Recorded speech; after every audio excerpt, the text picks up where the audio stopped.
Should you use both of your SD card slots on your camera? Let's talk about it. Almost all of the higher end mirrorless and DSLR camera bodies offer dual card slots. Now you might be wondering, why would my camera have 2 card slots? I only need 1 for the pictures I'm taking. Well, there's a host of benefits that having 2 card slots can provide. Let's jump into it. The first and most obvious benefit is going to be the more cards you can fit in your camera, the more storage you're going to have.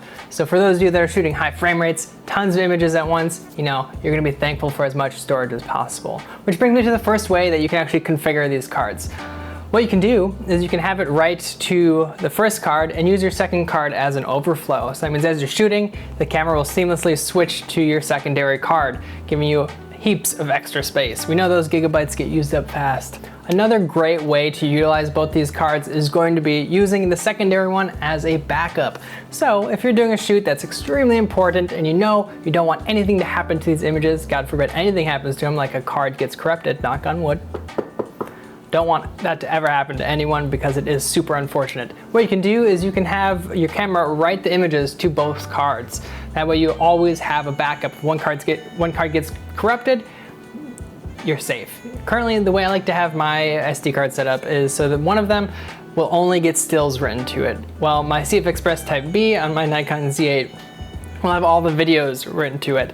I like to do this for organizational purposes, and then that way when I'm exporting from the cards, I just have to do one less step when I'm organizing my files, which is extremely beneficial to me. I want to cut down as many steps as possible in post-processing.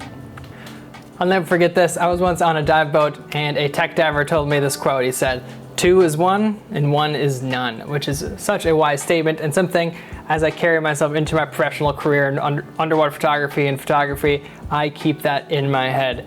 2 is 1 and 1 is none. Always have a backup because you never know what might happen when you're out on a shoot.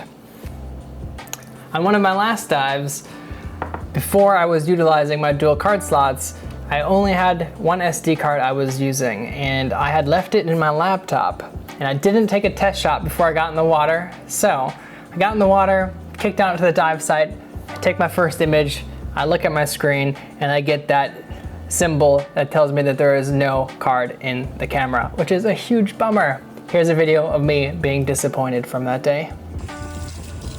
All right, let me know if you know what this means.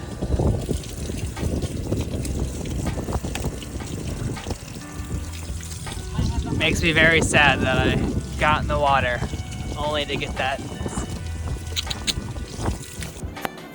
So don't ever let that happen to you. If you keep one card in the camera at all times, you're all set. You're not gonna leave any behind. Of course, mistakes happen and all we can do is learn from them.